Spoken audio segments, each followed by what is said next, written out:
Welcome, citizen, to the 4th episode of the Liberty Critical Research Podcast. As your media director, it is my duty to inform you that the following story has been labeled explicit and is intended for mature audiences. So stay tuned, and remember, Atreus endures.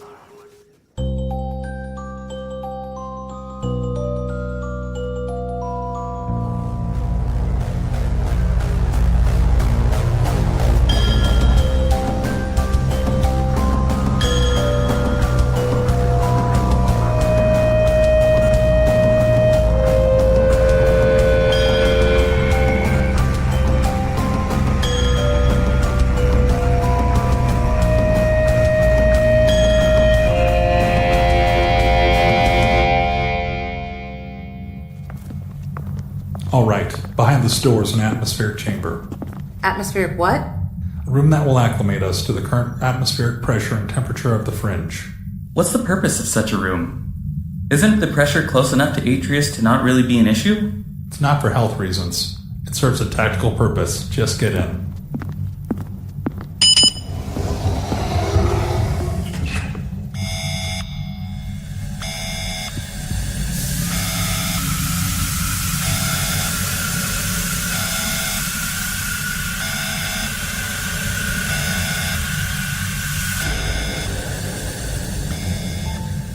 I understand what you mean about ears popping now.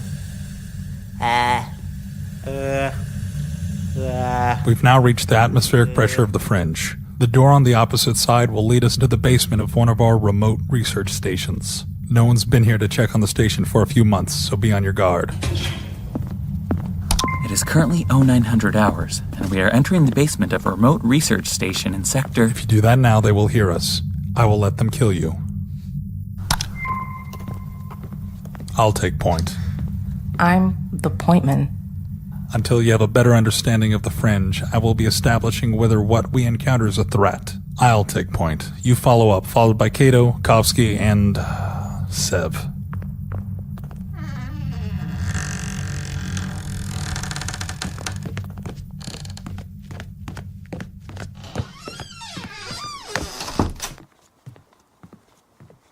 Reeve, what's that smell? Shh!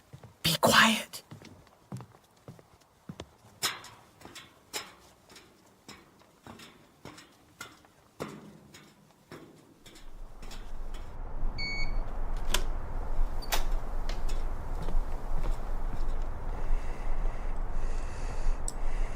Why'd we stop?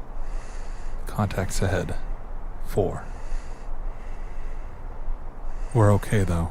They look strung out. Stung out? They're currently incapacitated by the influence of some substance. Let's continue moving.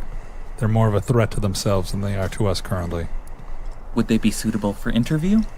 No. Archon, they smell awful. I think that one's dead. I think he's trying to communicate with us. You won't get anything coherent from him, Kovski. Keep moving.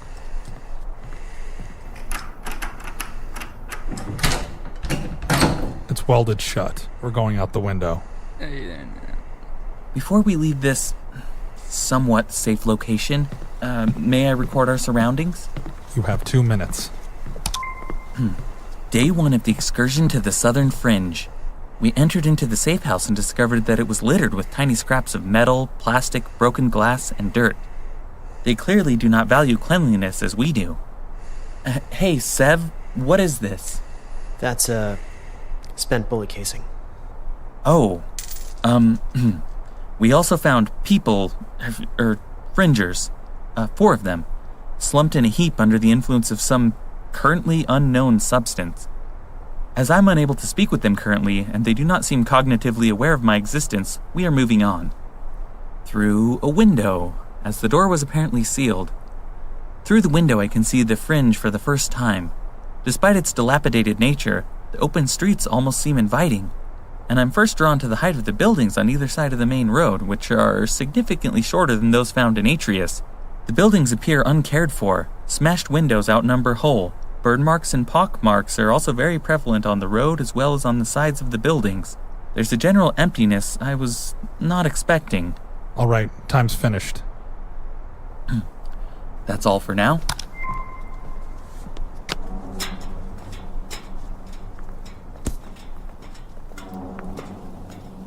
Contact 30 degrees. 2 more at 270. Gradius, could you assess whether or not either of these contacts are viable reservoirs of information?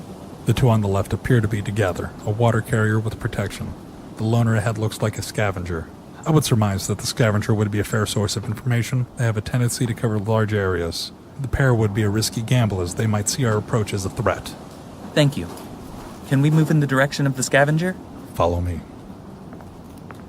Jalloh, we're not supposed to keep formation. Stop standing so tall. And you should be talking all any speak. Any? Inner city idiot. Shit, Jalloh. Where'd you hear that?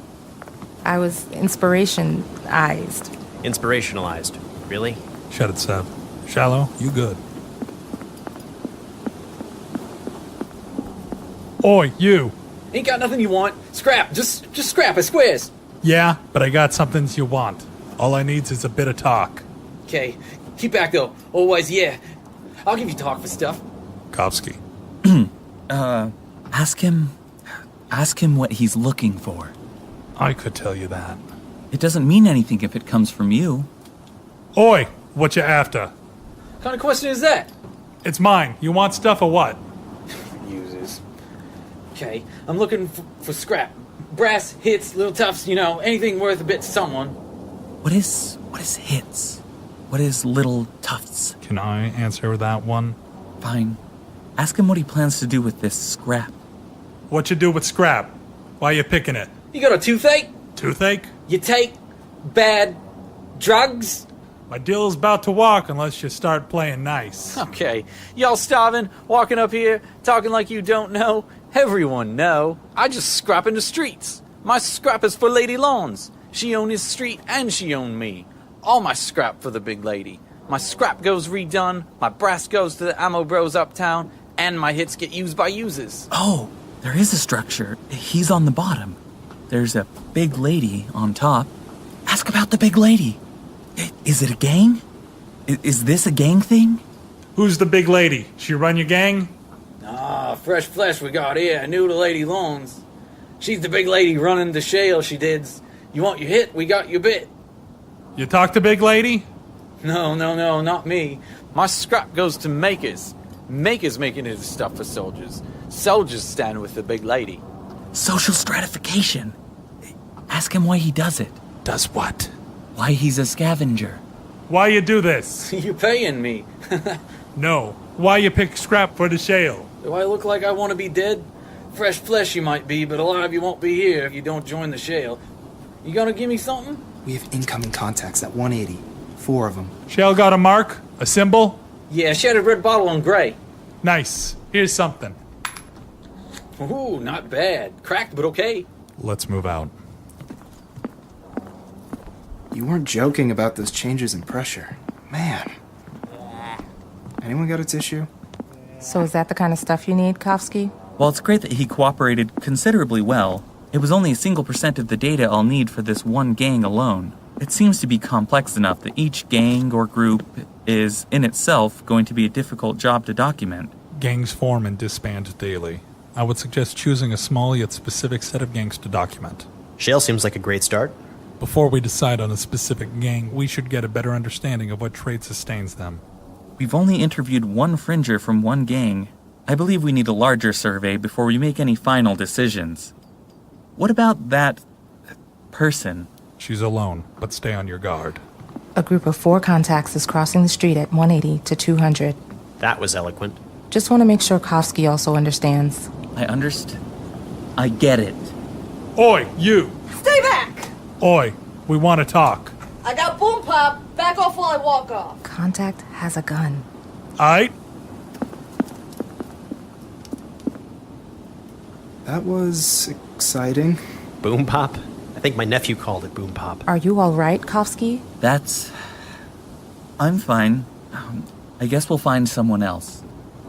I don't like having guns pointed at me either. How are you all feeling, physically? Well, I'm kinda hungry. Yeah, I'm getting hungry as well.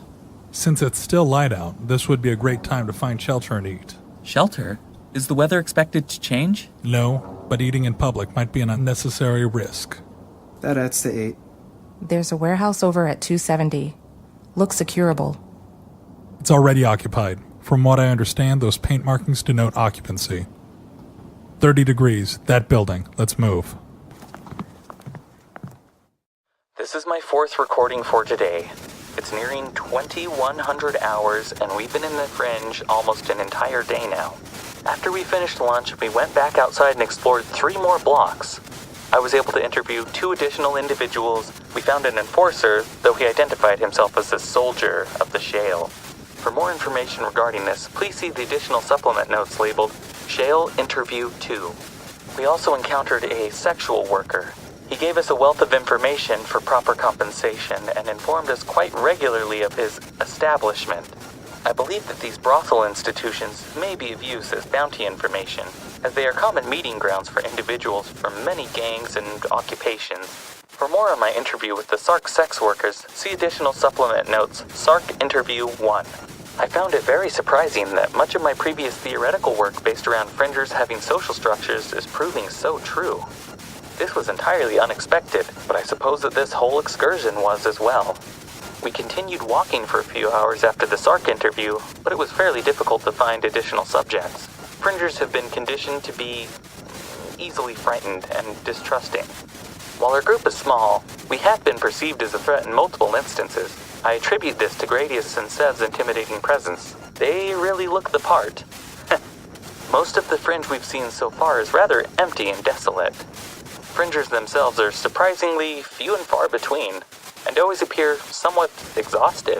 Gradius recently informed us that fringers are generally nocturnal, so this fits with previous observations. I have yet to experience the full extent of fringe activity at night, and am intrigued at the prospect of seeing more of them interact with one another, as opposed to us. Even given our research so far, this has been a harrowing experience. I've had a gun pointed at me for the first time in my life. Someone tried to steal equipment from Patel. I've seen fringers so intoxicated that they could not discern hallucination from reality. 30 minutes ago, after we had entered into the basement for the night and had relaxed some, a pile of rags in the corner sprang towards me. It was a fringer, an adult male covered in dirt and scars. What teeth he had were filed to points, and he had a weapon made from scrap. That single moment felt like a minute. I'm surprised that I can even remember as much detail because it was dark and happened so quickly. I just couldn't move. But before he could reach me, Gradius was on top of him, wrestling him for control of the weapon. Jalloh was there a moment later, and shortly after the group was disposing of the body of the fringer. Despite this, we are currently still in the basement. It's a small enough area for the team to guard, and it seems to only have one access point to the upper levels. My team has agreed to sleep in shifts, and thankfully, I just get to sleep, if I can. It smells terrible here. I smell terrible. Well, that about spans the day. I will talk with you tomorrow, Ljqvist. I hope you take a few extra moments to appreciate your shower this evening. This is Dr. Martollow Kovski, and this is the end of the first day.